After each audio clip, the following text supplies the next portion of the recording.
been the longest of waits, but it's finally upon us as Melbourne do battle with an old foe for a spot in the prelim.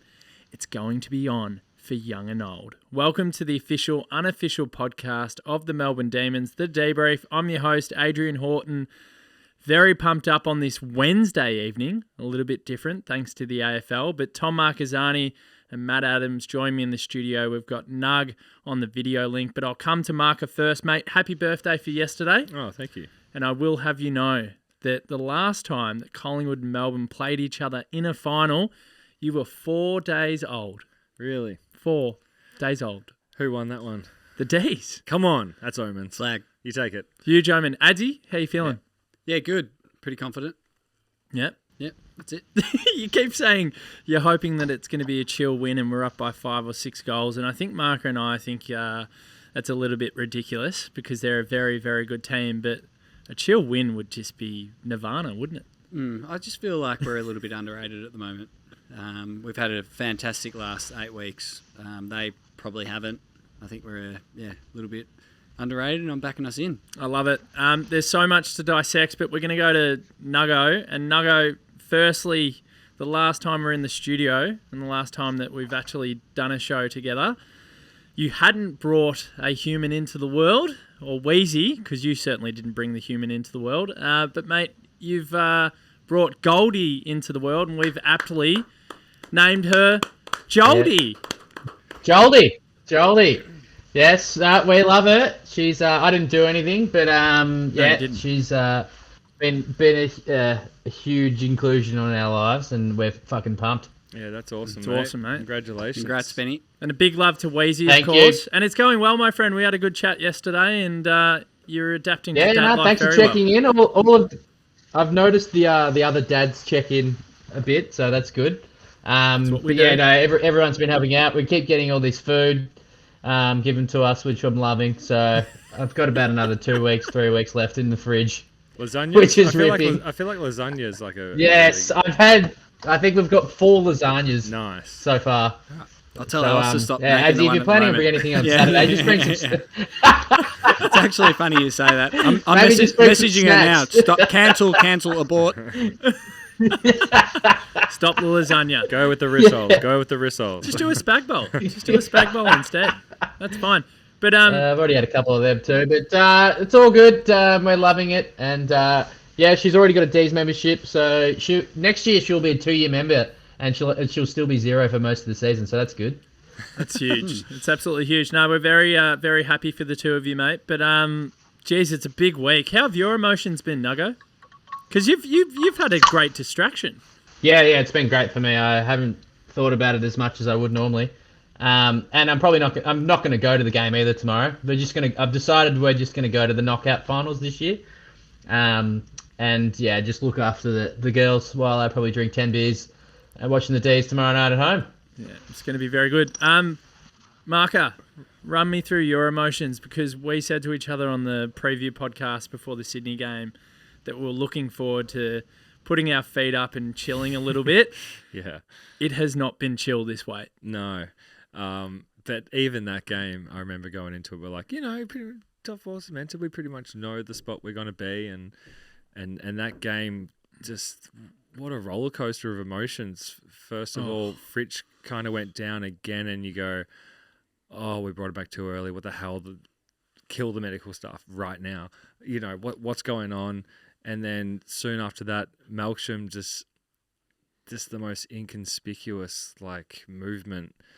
We didn't know the gravity of the situation, but you kind of hold your breath, and those two go down, and you go, what is going on? Sydney start to get on this bit of a roll, and then we just come together and put together just such a professional performance. Fritsch comes back on and just one touches about 3 goals, and you just go, oh wow, this is. I thought it was such an impressive win. Same. Yeah, and there wasn't any chill, but at the end of it, I was super proud, and just winning form into the finals is just it's a momentum thing, and I was so happy about that. But yeah, there is a lot going on in my life at the moment, just with work and moving house again. So I've had some distractions, but at no point has it been a chill. Especially when that week's off and it comes to Friday night and you kind of, you're expecting to watch any kind of footy and it's not there and you just think about it more and you just go, oh my God, we're playing Collingwood in a final and we're kicking off the finals on a Thursday night. But I'm glad it's a Thursday night. I would hate to wait till Saturday night or something. Oh, absolutely. Adzy, you weren't even born the last time they played in the final. Collingwood and Melbourne. What year was it? 1989. No, I wasn't. No. It's a great year. It's a great year. Great year. Yeah, look, happy we're playing them, to be honest. I think it's pretty stiff if you're a Collingwood supporter coming up against us. I think we were saying beforehand, if you finish first, you don't want to be playing another Melbourne side on the G, and then if you lose that, you're likely to play the Blues too. So, yeah, it's pretty tough for them, but I agree with Marca about Sydney. I think that's up there with Brisbane for like one of our best wins of the year, just in terms of pure toughness. Similar with Bebe. I was thinking, why have we rushed him back? And then also when he came back on, I was thinking, why we put him back on? But then he literally won the game with Petraka. I think Petraka had one of his best halves that second half, which could put him right up there for Brownlow contention as well. So I think we're in an amazing position, probably better form than the Pies. So yeah, pretty confident. I said this on the thread as well. I love his positive energy. I feel like Adzy's always like, take away from the jokes how he thinks we're going to win by 200 points every week, but probably 100 this week. I don't know. I can't feel that same kind of sense of confidence. Yeah, I just think it's just kind of like as whatever the form has been. I just feel like finals is just a whole different beast, and I just know Collingwood are gonna come out all guns blazing, as we are. I know that we are. Like, I'm confident we are as well. But I see it as just being like a kick in it. The whole thing. I haven't heard Marca take so many deep breaths before in my life. Honestly, yeah. You're normally so cool, calm, and composed. I think it's hit us all really hard, particularly today. I think we were saying it in the thread, or even yesterday. Like, it dawned on all of us. It was like, fucking hell, it's Collingwood. Yeah, it's at the MCG in a final. That as well, and just the ramifications for the loser. Yeah, huge. Knowing that most likely you're going to have to meet, a bullish Blues, or if it is a Spirited Swans, and then that play the the lines likely. With that, and then you've got to play a lines at the Gabba. Most likely, but that we would all agree on that, right? Yeah. Do you know what I think about that though? Like, just from this game, first versus fourth, I think if there's two teams that can beat the Lions at the Gabba, it's probably Melbourne and Collingwood. So even if we do lose, I don't think it's done. I think I would still back our team in if we got to the Gabba to be able to beat them. But obviously you want to be able to take that week off and go straight into a prelim against a likely Port Adelaide. Yeah. I just also think that a week off, any week off that where you can get them at this pointy end of the year is just for the players a godsend. Oh, yeah, definitely. Huge. Absolutely huge. Nuggo, I want to ask you, where are your confidence levels? Adzy's always confident. Mark is a little bit sheepish. I haven't seen him like this before. What about you? I think we're definitely in better form than Collingwood. Yeah.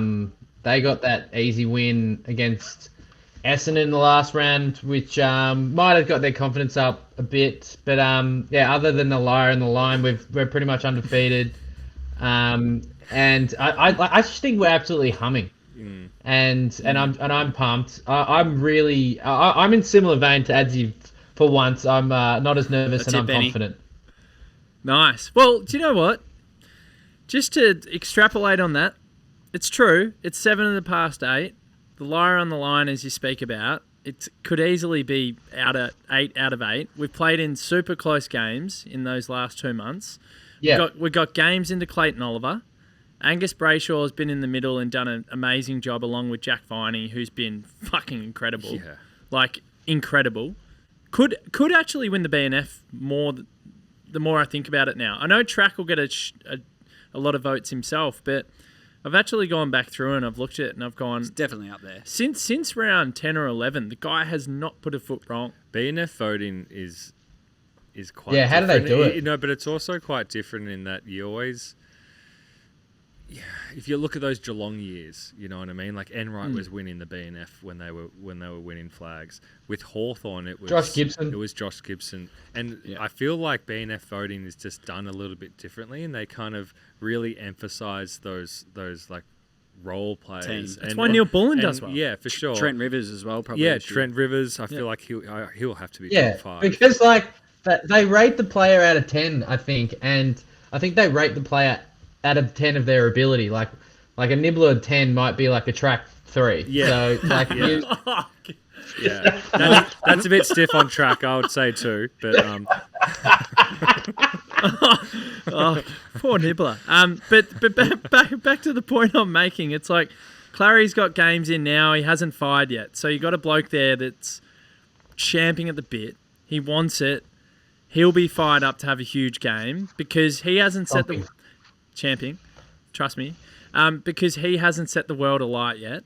And then you've got, well, the other thing that I really love actually is the fact that when we were conceding high scores for a 3-week period there, and I'll run through it, it was 104 points to Brisbane. Yes, we won. 93 points against Adelaide. 98 points against Richmond. We were kicking scores, which was great. But the thing that was giving me concerns was we weren't good defensively. And I think the only way that we can win the premiership is if we can get back to only conceding 9 or 10 goals max in a game. And in the last month, we went 71, 60, 60, and 56. And we finally found our groove again. And I think Sam Adams actually made a really good point, Adzy, about how from a forward half perspective, we've had 14 different people go through the forward line this season, which is quite extraordinary.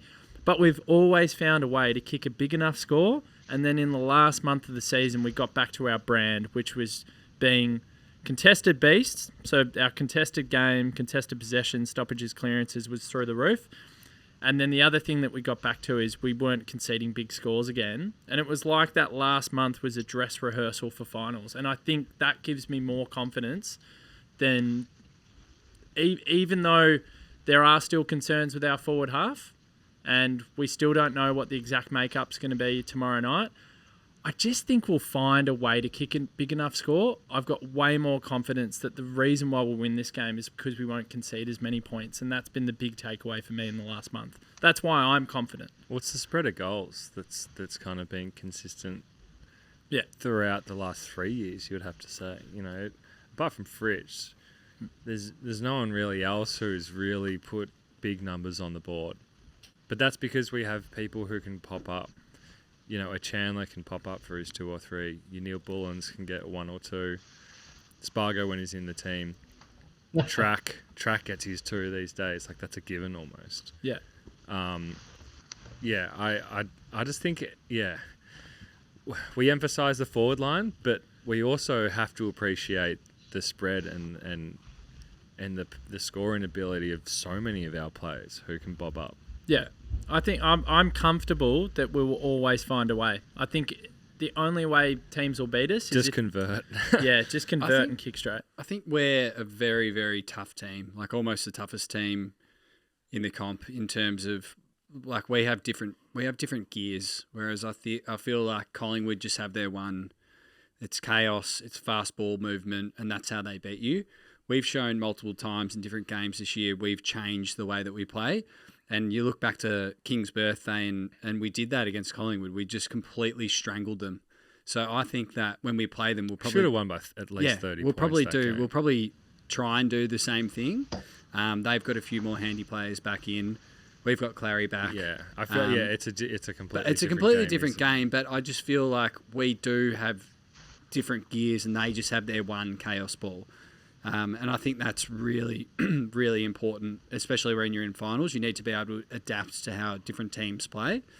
And also, in a way, we're pretty similar to Collingwood last year. We seem to be running out games so well, and we finish really well. And even if we're behind, we're probably the team that comes back and wins now, which is a lot different to what last year was. Well, I remember Nug used to preach that all the time, right, Nug? How we always used to say we just don't win close games, and when it's close, it's like you almost concede a loss. But look at us now; it's completely different. Yeah, we've played it a lot. I think we might have been just a bit better than 50-50 this year with the win-loss in them. But yeah, it's good. It's good that we have that experience because we had that whole season 2021. We only had that one close game at the end of the season when Max kicked the goal off the zone. Other than that, there wasn't really one. We were winning by 5 goals every game.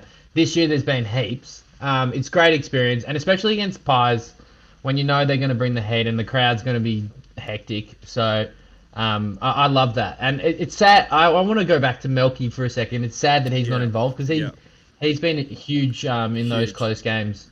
Huge, yeah, that's a great point. And look, we were we tipped on him hard. Like during the year, we were like, I remember there was one game where he played, and we're like, I'll simply never see him again. And horses for courses, Fritsch goes out, and he comes in and he plays like every game was his last, and we simply would not be in the same position without his input towards the end of the year. He won the Brisbane game. He basically won it. So and remember when that game started and he bellied the ball and I was kicked it on the floor and you were like sub. And then but I think Naughtsie was saying, and I think this says a lot about our club culture at the moment, is that apparently reports are that he's been at training and he's been really involved in the drills and, screaming at players. And he could so easily just sit back and be really dark, as probably you would be, Marca. He has every right just to probably hide at home and just kind of dwell on what could be. I feel like that says a lot about the culture at Melbourne and the way that we're going. And it says a lot about him the character of Jake Melksham. It's tough. There was a great. So what do we do with Melky? We'll sack him. Do we give him another year?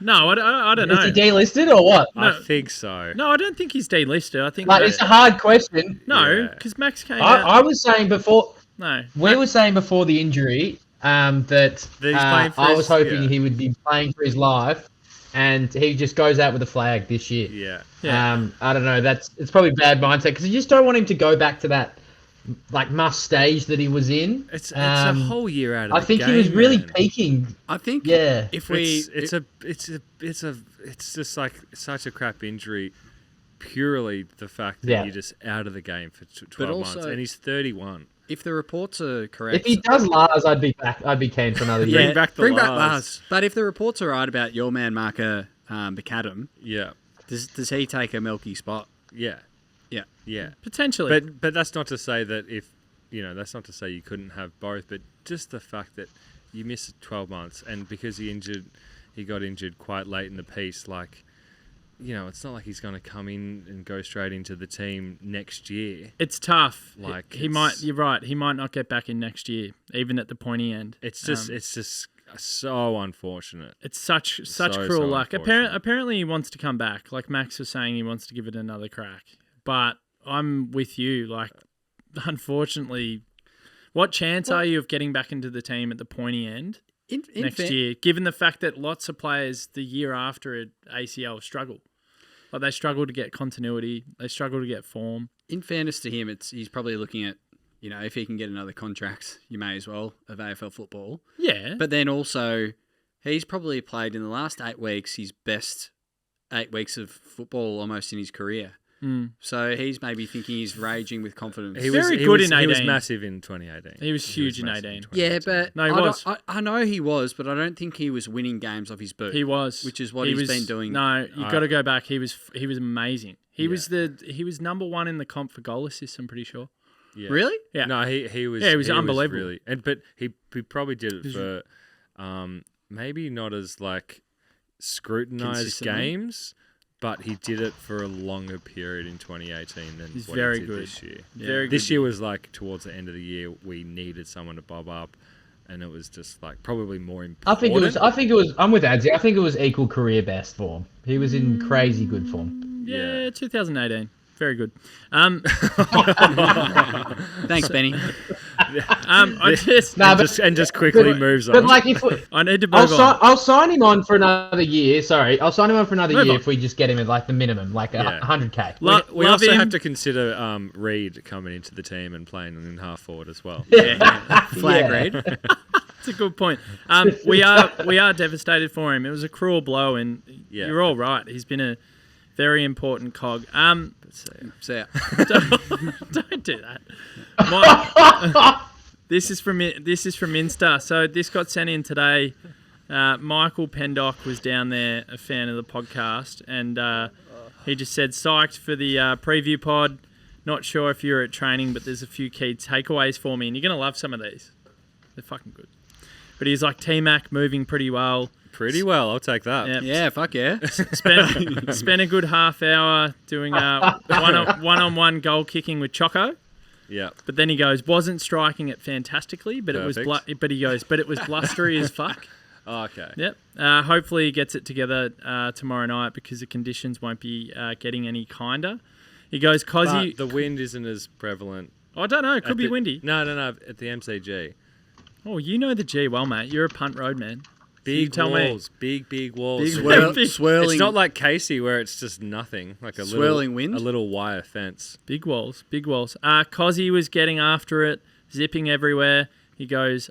Hit the post, I'd counted 6 times, but he looks good to go. So hopefully he got the posters out of his system. Yeah. So that's good. He goes Tomo and Grundy going through the motions, so obviously not expecting to get picked. That's interesting. No. Big seer. And then he goes, Diesel was on fire, funnily enough, dobbing them from everywhere. Get fucked, Diesel. Hey! Yeah. Diesel's my dad, so he'll take offence to that. How so? We call him Diesel because he loves like diesel trucks and machinery and headers and things like that. No, your dad's great, but he's the best. Shack Attack. See you later. Hey, like he goes great in the air and below his knees, but I guess it's a case of him acing the homework but failing the exams. Okay. Yeah, it's big. And then you'll love this. He goes, Viney has a crisp haircut. I didn't notice him smile once. Ready for fucking war. Yeah, I love that. And you know that he would be. And so that's big. So Michael, love it. Thanks for sending it in. And Billy Anderson, friend of mine, I stand with him in M48. He just said he wants to know from you boys, are you a disco dude or a Tomo man? Neither. Disco or Tomo for this game. Neither. I'm a hibbo. For this game. For this game. Oh, for this game, disco. Disco. No. Yeah. Jake Lever said in his press conference he's going to be a star for us. I He's love 20 disco. years old. He's played 3 games. This is my personal opinion. I would prefer a Michael Hibberd who's won a premiership, knows finals, knows how to play on great forwards. I would prefer him in the team. I don't care that much about size. He's still a big boy. He can, Joel back. Yeah. Just put Hibbo in over Disco. Well, we're going to know in like 2 minutes. So it's going to be interesting. Wow. I agree. I wouldn't say I love Disco, He's going to be but a freak. I love his nickname, but that's party. about it. He's I don't played know 3 much about games. it. Just Yeah. remember he's played 3 games of footy. And that's the big risk. Do you take a player in that's so inexperienced on the big stage? From what I saw from the Sydney game, I thought he played well. I thought he did some things that like would hold up, but there's still just an element of rawness about him that just makes me a bit wary. But I don't get wary when I think of Hibberd Yeah. Spot on. at all. I mean, Pig. just go Jamie through, Elliott just as go well. through big games that the Pig has played. He's played on, your Charlie Camerons. I'm sure he's probably played on Elliott, throughout his career. What was that injury he caught? Yeah. Like a rib or something? Or like, what was that? No, I think it was like What was it? kidney or something. Yeah. It was something. Midsection. Yeah. Anyway, and he before came back that- on and played. Yeah, but before that, he's awesome. He's for tough us. as nails, and Rib. he is finals football for mine. He needs to be in. I love Disco. He's the future, but Pig is right now, and Yeah. I'd love him in our team right now. Yeah. It's just about to find out. We'll see. Wow. The drum roll. It's big. There was some news that we found out earlier, and that's a little Jay Noble. So yeah. Whoa, yeah, John Noble. Yeah. Omitted. Hasn't missed a game since round 6, 2020. Wow. Whoa. Whoa. Hey, Really? I think he's a Imagine good player. that I tap think on the that's a shoulder. massive Yeah, what's that, sign. coach? Yeah. You want me to fill out the waters? Nah, something else, No, mate. see you, mate. Yeah. You ready for Melksham? You ready? Yeah. You ready? So we've got teams. You ready? Yeah. Team's out. In. Michael Hibberd. Yeah. Yeah, I love that. Yes! Oi. Oink, oink, oink. Tom McDonald, we knew that. Yeah. Bailey Laurie's out as a sub, Yep. so maybe he's sub again. I'm comfortable with that. Jake Melksham injured. Disco Seer? Daniel Turner omitted. He's got a big future ahead with us, and I look forward to seeing that unfold. But time. as we just said, it's Michael Hibberd, man. Yeah. Like, It's huge. it's just if So, it's a bit wet. so that and greasy- excites me. Yeah, it excites me because it's going to get Joel down back. That's the way I see it.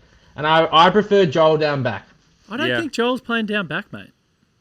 I think Joel will play forward. Well, he has to On be ball? because they've got one less key back, so we're going to play him back. But I'm the sure of it. positive thing about Joel Smith is that if we need to swing him back, then by God, he has that ability to swing back. He's Yeah. versatile in that we can change things up.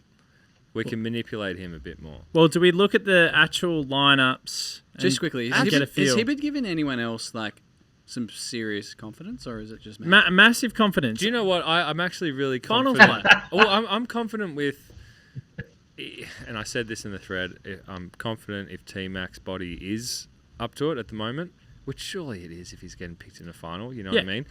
But with T-Mac in Hibbo, it's just a level-headed, experienced kind of nature, and it's flat. It's flat. It's a massive call, but it's also not when you really break it down. Like, this is a guy that... So we're getting rid of 2 players who haven't won a flag. Yeah, and well- we're bringing in 2 guys who have won a flag. And I want just- more flags. So I just think like, it's hardness, it's experience. The biggest... Actually, we got rid of 3 players that haven't won a flag. yeah, true. Yeah, but the biggest reason why we've brought him in is because he gets the job on Jamie Elliott. And Jamie Elliott is an absolute freak. I sent it to you guys. He's the number 1 rated Collingwood player in the last 6 weeks. He has done a number on Melbourne on countless occasions. He's literally one of the Collingwood forwards and just one of the Collingwood players in general that scares me. Yeah. Like, he gives me nightmares. And Michael Hibberd is perfect. Yeah. Perfect exactly for the right. job. So it's a great call by the coaching staff to bring him in and trust Hibbo. And if he can nullify Jamie Elliott, particularly if it ends up being wet, you can imagine how that would elevate Elliott's game in those conditions. Can we just go through Such a good call. their back line? Sorry, our back line first and their forward line. Can I just ask a discuss that question a bit? before this as well? Please Is do. Ginnivan listed So on the Ginnivan field? got dropped too. Ginnivan got dropped. Okay. Yep, see ya. So then who does Judd play on? You've got Bobby Hill's Bobby not Hill. big. He's not back in. Oh. Bobby Hill didn't make it. Oh, no, Bobby Hill played Yeah, in Bobby round... Sorry, Bobby Hill did play in round... So it's Bobby. McCreary as well. But it also wouldn't Yeah, surprise me. McCreary's good. Bobby Hill could be the Yeah, one. yeah, he's a bigger body. See, it wouldn't surprise me if Hibbo plays on a McCreary when McCreary's playing up forward, and McVee plays on an Elliott. and on an Elliott. Yeah, I agree.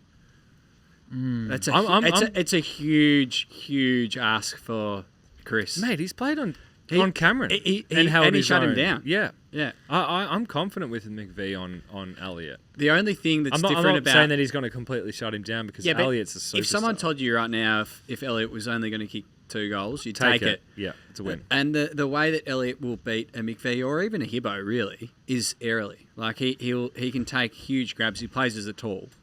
So they're playing Cox, Cameron, Frampton. To go, well, we can go through Let's it. go through. Nah, Frampton's out. We can go through it. So Billy Frampton's been omitted. Right. John Noble's been omitted. So, Finlay McRae was the sub. He's out. And Jack Ginnivan's been omitted. And then Moore, McCreary and Murphy have come in, which was always going to happen. We Yeah, knew that. 3 good ins. 3 very good ins. Murphy's an exceptional defender. I rate him very highly. He's a little bit weak and a little bit soft, Murphy's a prick. but he's still a very good player. Moore's as good as it gets. Oh, he's the captain. Yeah. And he's a freak. He's a freak. He's an absolute freak. But and McCreary's a really damaging player who's like a barometer for them almost. Exactly right. I was going to say that he's the kind of player, if they get their tails up, he's the one that does running goals and really takes the game on. So we need to shut that down early. You see, if he's running, I feel like McVee probably doesn't have the strength to kind of... No way. But Hibbo has got legs and he's got the strength and he's got the mongrel bastard in him to curtail a bow. Yeah, I definitely think that. I think the thing that the Michael Hibberd inclusion does for us is it gives us extra flexibility because they've got mediums and smalls. Turner probably isn't being trusted enough at this stage of his career. If McCreary is getting off the chain or Elliott's getting off the chain or even a Hill or whoever, like he could even play in a Myercheck. He can play taller. Yep. Like Hibberd gives you the luxury of being able to swap him around on different blokes. And I think you have to play that guy. And You have to play him. there's a bloke called Jordan Jagoe who rests forward. Yep. Same thing. Hibbo is perfect for his body type. He's perfect because he's just so multifaceted. He can go on whoever. Yeah. That's what's awesome about him. And also, And he's hard. I So think flaggy. like your Mays and Levers would love playing with Hibbo. They know how to play with big him. time. They've won flags together or a flag. Soon to be flagged. Yeah, soon to be flags. So I think they would prefer that decision over a disco. Yeah. God, it's big. So go through their forward six and go through our back six. Because then there's still Bowie and Salem. Like Well, it's good. Do you know what? The one thing that I'm happy about they seem taller. with particularly with Bowie is the more I've thought about it, if it's wet, and the one thing that we're terrible at is actually our disposal efficiency. We're the 17th rated team in the comp when it comes to that. We're not a good kicking side. We never have been. We know we're sloppy. We know we recruited contested bulls for the lack of probably skill and polish, and that's okay because we play a territory game. But the one thing I'm really happy with Bowie is he's one of the very few elite kicks in our team. And if it's going to be wet, you need guys like him that when he can get the ball in his hand, like we do with Chris, like you know he's going to hit up a target. Salem, Rivers as well. Yeah, exactly. So Hibbo too. Hibbo's a good kick. So all of those players coming out of the back half, it's going to be really important because you do not want to turn over the ball in those areas, even if it's dry. But particularly when it's wet, you need the good users. So Bowie getting up's good. So Marky, you wanted to go through Collingwood's six up forward? Yep, and our back six. Okay, so they've got Bobby Hill, Myercheck, Howe. I think Howe will play forward. That's the word. He's going to try and do a defensive job on Lever. And then you've got Mason Cox listed in the forward pocket, McCreary, and Jack Crisp. So they've thrown the magnets around. So you'd have to think that... That's their followers. Mason Cox is named in the ruck. Sorry, I just jumped a line somehow. I don't know I was going to how say I did Crisp surely Good pick up, Benny. that. That was interesting. Jamie Elliott, McStay. Yeah, I'm all over it. Jamie Elliott, yeah, but it's champing at the bit, champ. Jamie Elliott, Daniel McStay, and Jordan DeGoey. Okay, it makes more sense. So Jordan Goey's not going to spend that much time forward, I wouldn't think. yeah, He's similar to a Petraka. And then I think you're spot on, Marker. If he goes forward, maybe a Hibberd takes him. And then we've got the same weapon in Petraka that can go forward. So you just don't. I can't see Hibbo getting any sense of fear when he's playing like on a Jagoe kind of thing as well. no, I feel like Jagoe strikes a bit of fear in opposition. Definitely in opposition fans. I mean, I do when he's up and going. But Hibbo, he's just cool and calm. That makes a hell of a lot of sense. So what do we need to talk about T-Mac. So he's only played 6 games this year. Hasn't played since round 11. It's a long, long time ago. Went through a long injury. Was that the Port game? Port and then Freo. And then that was it. Yeah, okay. And had to go back through Casey. It's taken him a long time to get back into this position. All reports are he's moving really well. His straight line running's great. We know that he unfortunately does have the turning circle of a truck. And when the ball hits the ground, he's not very good defensively. He can't put enough pressure on. But I agree with Sam Adams in our thread. All he has to do is compete. Compete, bring the ball to ground, work hard. The thing that I think you can bank on with T-Mac as well is he's so clever with his leading patterns. He'll pop up in areas. He'll kick 2 goals. I'm gonna bank it right now. He'll find a way to hit the scoreboard because he's just so clever and he's so experienced. He's been around for so long. So the only question mark I've got on T-Mac is he actually fit enough to do 4 quarters of work? And that's why I think our sub's going to be really interesting as well. Because his attitude has always been just calm and cool.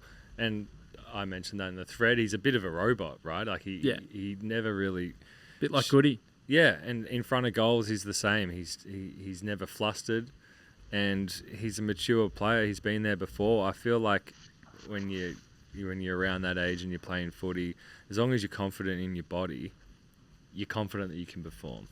Yeah, definitely. I mean, I'm comfortable with it, but the big question mark still is, does he actually have the fitness base, and is he moving as good as everyone's saying he's moving? Because Goody was waxing lyrical about his body, saying he's in perfect condition. Well, we're going to find out out in about 24 hours. Yeah, he's not in perfect condition. But it's good to have him back because I think he's exactly what we needed. But why is he not? Why is he not in perfect condition? He might be in perfect condition. Because he hasn't played a game since round 12. He's been playing. For Casey for the last 3 weeks. Yeah, he's been playing against witches hats in the VFL. Good on you. And kicking five. But like the AFL, and kicking bags. But like there's nothing like AFL match fitness. I'm certain it's a lot more intense than VFL. I just think for just structurally for our forward line, I know he kicked 5 last week, but it's probably more important for someone like a Roo that T-Mac can just compete and just do the same thing that Roo does. Both of them compete. They might get a goal here or there, but you just want your young guys like Cozzy and Chandler to hopefully mop it up, and then someone like Bailey Fritsch, who's probably definitely our best forward. He's the one that you need to kick 3 or 4 goals. So if they compete, that's all we need from T-Mac, I think. And look, Roo's going to have to chop out in the ruck as he's been doing a valiant job of that, which means that you have, I guess, more security with the T-Mac in the forward line. You know he's going to compete. And as Adzy said, his patterns are going to be good. And you look at the list, there's no one else that I would feel confident coming in at the moment. Are we all a bit relieved there's no Grundy? Oh, yeah. Yeah. Oh, yeah. I feel like the Pies... That would have been... This whole podcast would have blown up. I feel like they sort of wanted it as well. Like, I thought it was really strange throughout the week that Jeremy Howe and... who was it? Bruzzy came out and they were both saying, like, I couldn't believe he hasn't been selected. And it's like, well, for starters, you guys fucking sacked him and you're paying for his contract. But, like, why do you care about him? Stop speaking about him. It's like all their obsessed with players him. are obsessed with him. Their supporters are obsessed with him. He's not in the team because he's not good enough. So, and we also have some guy called Max Gawn who's better in the ruck. So we don't need to play him. And you sacked him and you have fucking Darcy Cameron and Mason Cox playing the ruck. So good stuff, fellas. Yeah, it's a great point. I think they've been talking a lot of shit for the last couple of weeks, particularly last few days. Let's arc up. No, they have been talking shit. Melbourne I'm really happy with the way that Melbourne have gone about it. Really. Mate, Melbourne have hardly been in the media, which is fine by me. That's fine. And Melbourne's players have been very respectful. Like I saw an interview with Angus Brayshaw, I think it was last night. But it's not in us to kind of do that sort We of are thing. respectful. Track has always been respectful. Max is the same. Goody was very measured, as he always is, very robotic, which I kind of love in these circumstances, to be honest. Like sometimes when we're losing, though, it's like, show us more. Yeah. Sack Goody. Like it's true, but I'm really happy with the way that we've conducted ourselves. I think there's a lot of insecurity for Collingwood when it comes to September. The one thing that you need to remind yourself is we're talking about a football club that has only won 2 flags since 1958. They are 15-27 in grand finals. It is a horrific record. They are perennial failures in finals, in September, in big games like this, in grand finals. Of course, they're going to have insecurities that come out in September.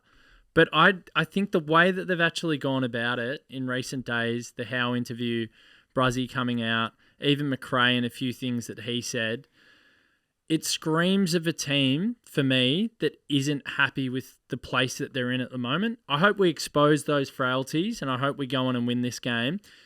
I'm comfortable with this. I reckon Melbourne have done everything humanly possible since we lost to GWS. That terrible Terrible day. What a shocker. 5-15 in the wet. Expected score had us winning by 6 goals. 5-15. 5-15. It was awful. I reckon we've done everything we can to get ourselves into the best possible position, as Adzy was alluding to off the top. We are so primed. We are so ready for this. Yes, we lost Jake Melksham. Yes, we lost Harrison Petty when he was setting the world on fire. But I still believe that we couldn't have timed our run any better. And if Collingwood go out tomorrow night and they actually beat us knowing that we've given our best, I can accept that. That's fine. Well done. You're actually better than I expected you to be. But I just think they're off the boil. I think internally they're freaking out a bit. I think there's insecurities running through that whole team and that club and their supporter base at the moment. The one club they did not want to come up against tomorrow night is Melbourne. Yeah. 100%. Guarantee it. They did not want to face the Melbourne Football Club. And they know that we've been building form and building blocks and timing our run. And that's why when Goodwin spoke about it earlier in the season when we weren't doing so well, like halfway through, and he kept preaching, we're building. I was like, shut up. You're annoying me. Then he kept saying it. You get to the end of the year and you're like, fuck, he's actually right. Like Simon Goodwin is right. We have built to this point, and if we can execute and get it done, you tip your hat to everyone that wears red and blue.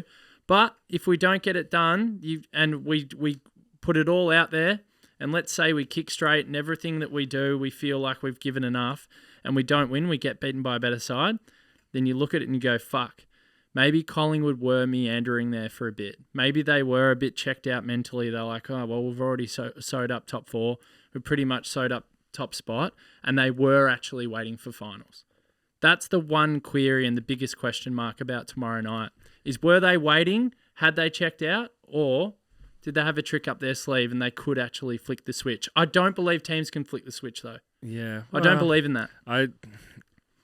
The home and away season is there so that you can bank however many wins that you bank in order to put you in the best possible position to play finals. They were minor premiers, so they did it better than anyone. Fair. Regardless of when they did it and how they went about it, it finished up with them being on top. So I think there's a bit of yes from both ends of the spectrum that you were just touching on in relation to was a foot kind of taken off the pedal a bit. It's like, yeah, there would be a sense of we've done enough here, you know?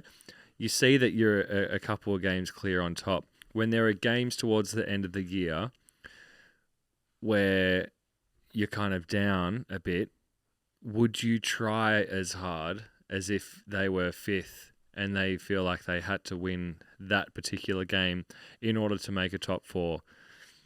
I don't know, but there's a debate there to be had. But in saying that, winning form is so important going into the finals, and we've seen from every other team that's won a flag, basically, no one's really done it how like they might be doing it. No one. Right? No one.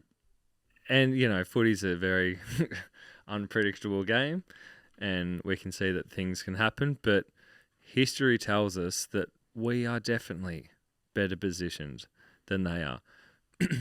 In saying that, I still, in terms of the flicking of the switch, I still think that they've got heads there that are really good, and I just think it's going to be a really tight contest. It's going to be tight. It's going to be tough. It's going to go right down to the wire. The thing about Collingwood, I'm going to run through some fan questions, and we'll talk more specifically about them and where perhaps we're concerned. But before I do that, I just want to focus on Murphy, Moore, and Quaynor. So you talk about the one wood. The one wood's really interesting for me. I know we don't like to get too tactical on this podcast, but we are tonight because of one sole reason. Collingwood have one game plan, as you've said. And when you take that away from them, they become almost a shell of that full-blown version of what they want to be when they get the game on their terms. If you take it away from them, they don't have the other modes that we've got. So Murphy, Moore, and Quaynor love intercept. They love to create those chains off half back. On King's birthday, we were incredible at full team defence, blocking up the corridor, forcing them wide, slowing down the tempo, and then winning the ball back. It begs the question, who goes to more? Is it Joel Smith? Is it Fritter? Or is it a combination of both? And then I think you've almost got to take Quaynor to the goal square with Cozzy. And I think it's no coincidence we played Cozzy out of the goal square against Sydney. I reckon we're trialling it. Like, we'll play him out of the goal square so he gets a feel for it. Because if Quaynor plays higher up and he can intercept, then he can run and dash. So I think if we can implement that, I honestly believe that'll go as far and away. Well, it'll go as far as us winning the midfield battle. If we're able to shore up that part of our game and block it up, I reckon that's one of the biggest reasons why we'll actually win it. Yeah, 100%. Like, I actually didn't really realise that with Cozzy against the Swans, to be honest. But if he Quaynor was an absolute gun, so he'd be someone that you'd want to have a player on. But I don't know. I know we keep talking about King's birthday, and obviously we probably should have won by more than 4 points, I think it was. But if you look at other games where Collingwood have been convincingly beaten, like look at the Blues when they beat them, they did the same thing. And I just feel like if you have a structured backline, which is what we have, and you have structured zones, that's where you can just strangle them. And we have the ability to do that. So I'm sort of interested to see what Flyer's going to do to try and break that, because I'm sure he's thinking that that's exactly what we're going to try and do. So I'm a little bit worried about that, just thinking about maybe they have something up their sleeve. Why is Noble out? What's going on? So I'm a little bit nervy about that. So going back to your point in that you just mentioned those players and how they use that run and they kind of like slingshot off the half-back line. You know, everyone talks about how our forward line is the big question mark. But I'm so confident in our forwards about our work rate. Applying pressure. Yeah. Which are the things that back line in particular would hate to play against. Big time. Like hate. If they question for one moment, should I run off here because I know that they're going to be with me, or if I fuck this up, Chandler, we're going to get hurt. Joel. And Collingwood, as much as when they play their game, they can hurt you, but they're also they leave themselves wide open. Yeah, wide open, which suits us on the turnover game, because our forwards obviously aren't big, bustling, big grabs, slow play. It's that kind of like quick turnover on the run, over the top. We'll run through these ones quickly. Linville Thompson says, quietly confident, but could the weather, I'm assuming if it's raining, limit Max's impact? What do you reckon about that one, Adzy? No, I don't think so. I think that works in our favour. We've talked about it previously throughout the week. So I think for a ruckman, it's okay. The main thing for me, and I brought it up with you earlier as well, was that for Max, he'll be good. I think he'll play defensive ruck again, which is fine. Just try and cut the ball off. But I think I like the rain just because it creates a contest. We're number one contested team in the comp. They're rated 14th. I know we're ahead of them in stoppage and stoppage clearance as well. Ground balls, we're way ahead. So I'm welcoming the rain. What do you think, Nuggets? What do you reckon? I'm on the bomb, which is not necessarily great, but it's predicting 1 to 4 mils for the whole day. That's not that much. So I don't think it's that's nothing. It's gonna drizzle at some point. It does say it says thunder, chance of a thunderstorm from the late morning. So I don't know. I think we're alright. I think it'll be just a normal sort of game. It might be a bit wet at night. It's always a bit wet when it gets later. It gets dewy anyway, so they'll be used to that. Yeah, I don't think it's going to be a massive factor, and I think some of the people that have been a little bit paranoid about the fact that we've lost, I think, nearly every game in the wet this season. I was away for the Richmond one. Apparently, it rained for a bit. GWS, and then we had Port. Oh, I know. 7 goals in a quarter against Port in rain. Yeah, that was wild. And I mean, we also lost. GWS was 5-15. We absolutely smashed them. Just couldn't kick straight, take our opportunities. And then the other one we lose against Carlton. Well, did we lose? That's the other one. So I think it's been a little bit overstated, but I'm not actually too worried about it. Geelong we lost, and we lost fair and square, and then Essendon was our biggest margin this year, which is so weird. They were all wet, weren't they? They were all wet. Yeah. Oh, we're fucked if it's wet then. Oh, shit. James Alex says he wants to know about Track. Should we start him in the middle, then move him forward, or should we start him forward and then start to progressively get him into the middle? I think start forward. Same. I think start forward. Does that mean you put Cozzy in the middle? You can put Cozzy there, you can put Gus there, you can put Viney, you can put Sparrow, you Rivers? can put Clayton Oliver. Oh, my God. Like, we run deep in the midfield. So if it's a matter of Track starting forward, then you're starting forward, and then if you need to put him in the midfield, you put him in the mid. No, I've got visions of Track starting forward and doing what he did against Brisbane when he kicked those 2 early goals. I reckon he's got to start forward because he's the X factor that can actually get you going. You agree, mate? Yeah, well, I don't know. The very first the centre bounce doesn't really matter that much. It's maybe if he starts forward for the first 10 minutes, then I'll notice that. But they could start him very much in the centre bounce, and as soon as it breaks up the 6-6-6, he'll just run forward. But that could be a good way to I don't know, break up the defence. But I've got no fucking idea, to be honest. I'm more concerned about who's going to be the super sub. We've obviously got JJ. Yeah. So JJ's lingering around. He's been subbed about 1,000 times. He's actually a premiership sub. So he's one of, I think, 2 or 3 premiership subs that exist, and he is very much one. Yeah. Well, the way that Shaki way that Shaki Bailey was Laurie, No, I think it'll be Bailey Laurie. Can I just ask about Jordan? Yeah, I wouldn't mind that. He was good last week. What's up? I just want to ask about Jordan McGoey quickly. Yes, that's a big question from Jed Curtis. He said, who should go with him? Maybe it's Brayshaw.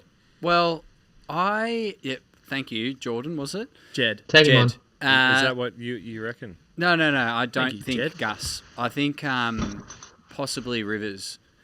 So I think going back to what Naughtsie was saying about Cozzy playing, full forward to try and play on Quaynor, Rivers been having a lot more midfield time, and I think he's a big body and a hard runner. He's the kind of player that can go with a DeGoey.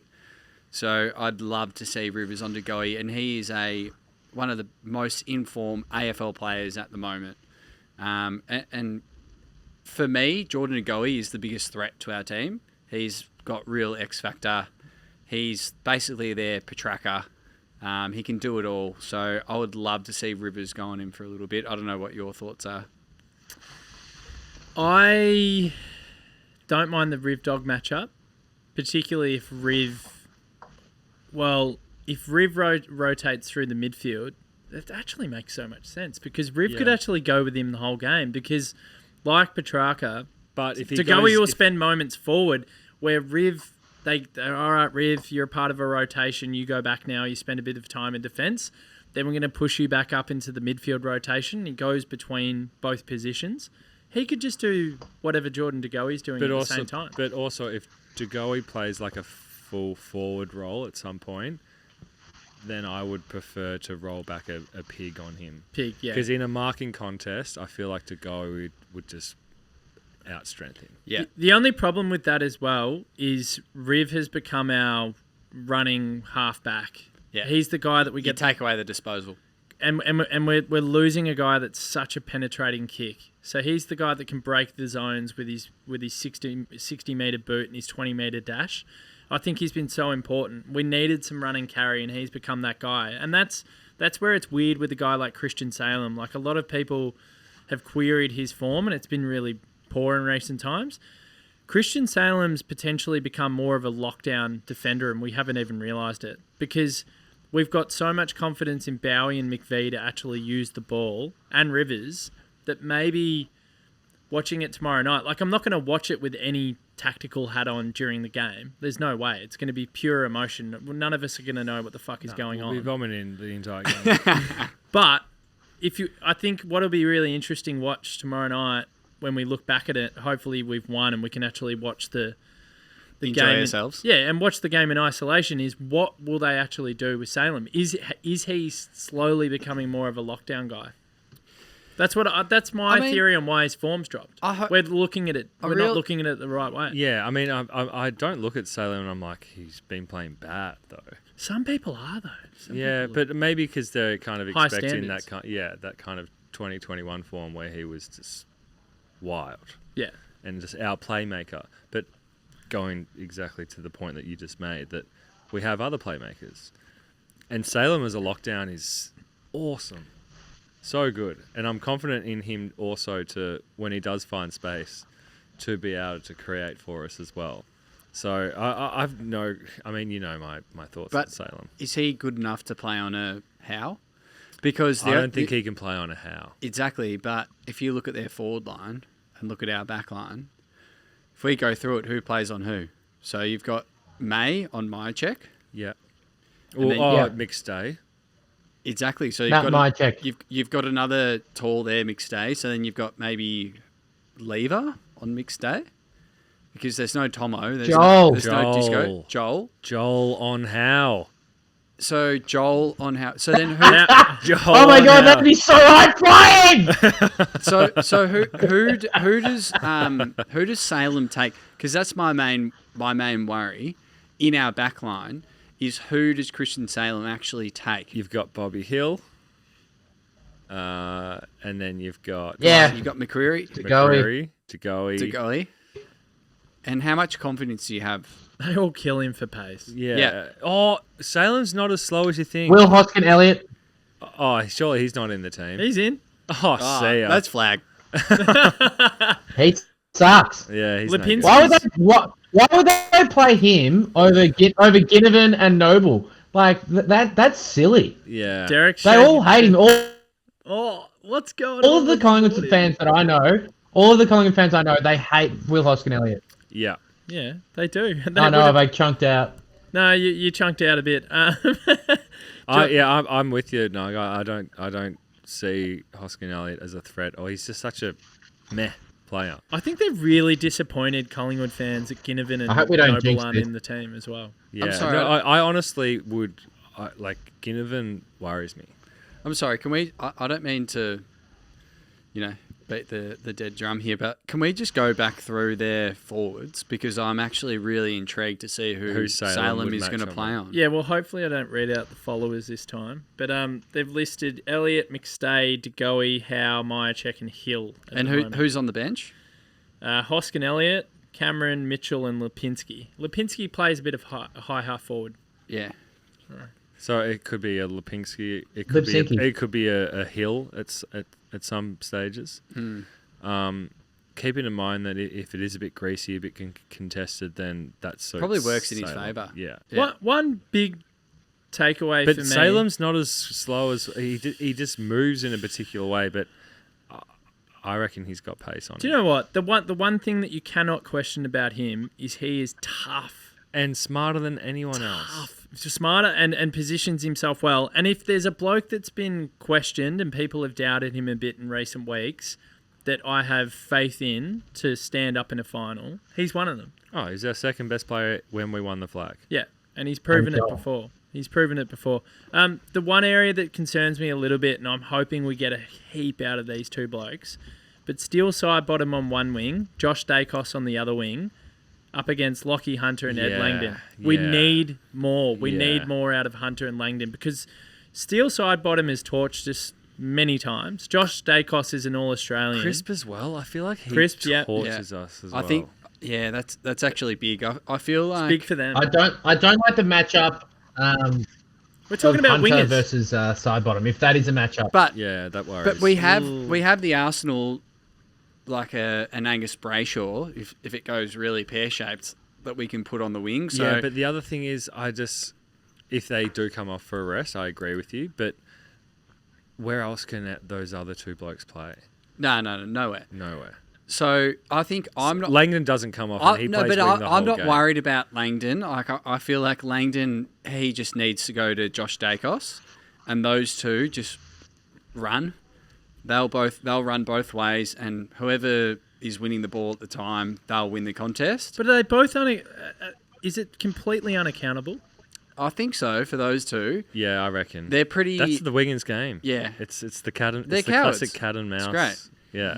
But then someone like a Lockie Hunter... With side. On a side bottom, that worries me.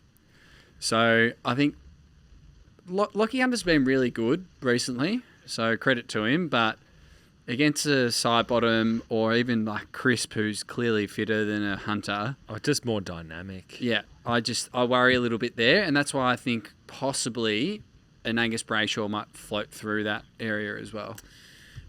It's going to be really crucial because if either of those two players get off the chain and they have a field day delivering the ball inside 50, you'd love to hope that Hunter and Langdon put in two of the best performances they've had all year. You just know that Langdon is going to be running from pocket to pocket all day, though. Like he does every single week. So I don't worry as much about Langdon and how he kind of is going to position himself and what that does to the opposition, because he just helps us so much both ways. I reckon we're running a little bit late and Derek will want to get out of here. But one big thing before we wrap up. Flag. You cannot give Collingwood a head start. I reckon the one horrible scenario that I've run through my head is they start chanting Collingwood in the first quarter. Is they just blitz early, which they actually did on King's birthday, but we were able to wrestle it back. But just don't give them that momentum. I think, if anything, I'm hoping that we could potentially have another Carlton-Melbourne dire first quarter that we did a few weeks back, where it's just a nothing affair, nothing happens, because that's a nightmare scenario for us. They'll want to get out to a lead because I actually do believe that we are more superior in terms of our fitness. So that's the big thing for me, is just do not give them a stiff. Do not give them a stiff. Well, don't give them either. Well, don't give them a stiffy. Don't give them they'll anything. They'll all have a stiff if they're up 4 goals to zip. But honestly, that is the one big danger zone for me. And do you know what? If we end up having a fast start, fantastic. But it still doesn't bother me. Like, I have this feeling we'll go in at halftime down by a goal or so. But I've got so much faith and trust that we'll be able to run the game out and we'll run over the top of them, because we've proven that all season long. I think they've got a few players that are still under question marks from a fitness point of view. So start well. And starting well means two things. If we blitz them, fantastic.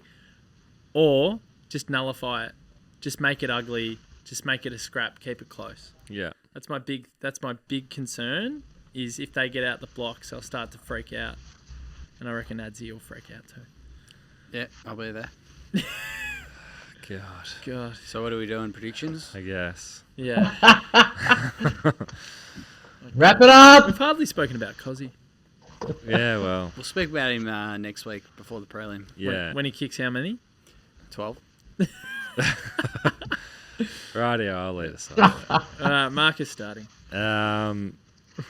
Yeah. As I said, I think it's just going to be a wrestle, and it's going to be tight all game, but it's going to be us by 7 points. Oh, God. Yep. I think the one thing that gives me the most confidence, this has been the hardest prediction ever, so rattled, is this. Viney, Oliver, Petrarca, Brayshaw, Gawn. It's the Rolls Royce. It's the men in the middle. May and Lever might get nullified, but I think we'll do enough from the middle. Contested possession, stoppage, clearance, blah, blah, blah. We'll be down at halftime by 8 points. We'll be level at 3/4 time, and we'll run over the top of them. We'll win by 16 points. And Collingwood will get it back to within 3 or 4 points early in the last quarter. And the bloke that's been popping up consistently in last quarters to kick goals, Joel Smith. Jacob Van Rooyen. And he'll do it again. And the Roo will kick the sealer. And fuck, it'll be a big night.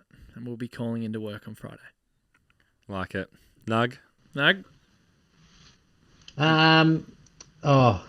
I am. I'm So very. much- I don't know. Yeah, I don't know what to say, to be honest. I think we're just a better team, and we'll be in front for the whole game. We'll win every quarter.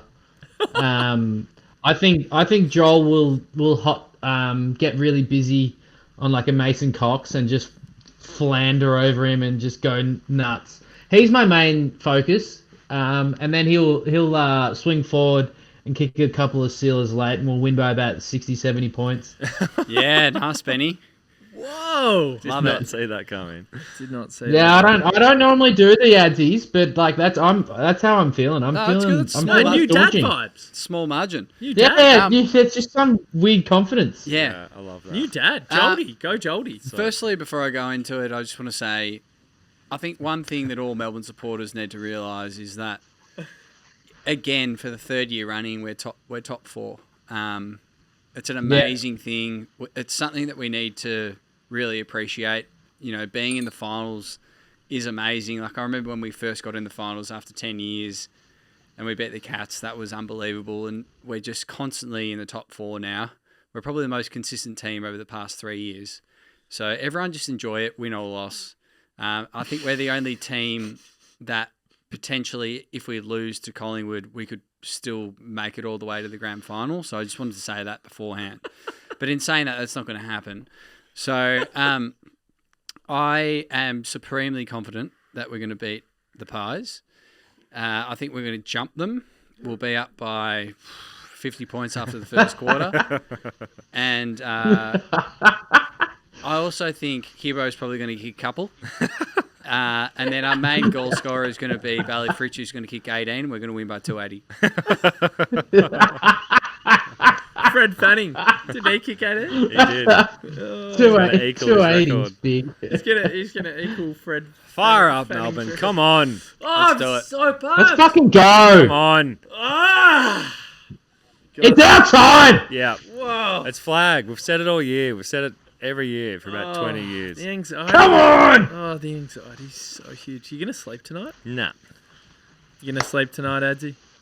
I'll probably get a bottle of red on the way home and I'll do the job. I think I'll probably do the same thing, to be honest. Last point. Goody's 5-3 in finals, but he's never lost to a Victorian team. Love that. Let's go. Nug, thanks for jumping on. Nice to meet Goldie, Thanks, albeit Admy. virtually. Thanks, Benny. I'll see you on Saturday, mate. Yeah. Yeah. Yeah, see you then, You might- matey. you might- Enjoy the game, fellas. I hope you send it after a big win. Yeah, you Bloody oath. might need to hang around so we can grab your audio there, pal. But Melbourne. I know the drill, bud. But thank you to everyone. Thanks for listening. It's been a long year. It's about to get longer. You can tell we're all very, very anxious and nervous and Starts excited. here. Get loud, D supporters. Get loud at the ground. But we've been talking about flag all season long on this podcast, and it starts Rightly or tomorrow. wrongly. Rightly or wrongly, I want to but, go back to your dark podcast. but it starts tomorrow. So Same. enjoy it, fire up. And one thing I'll mention right at the end. Apparently, Collingwood supporters, the cheer squad, and all these other fan pages have been circulating that 2 minutes before the game, they're going to try and get the Collingwood chant up. 3 It minutes. doesn't do anything. Three- It only works during the game. Hear me out. 3 minutes before the game, I've told the Demon Army and a few other people, we're going to fucking drown them out, and we're going to get the Melbourne chant up. So when they get theirs out, they're going to be fully pazzed out. So if you're listening to this, get involved because Like it's it. going to happen. Like it. Fuck 'em. We're there as well. Let's go. Go, Days. Go Days. You. Count it, D's.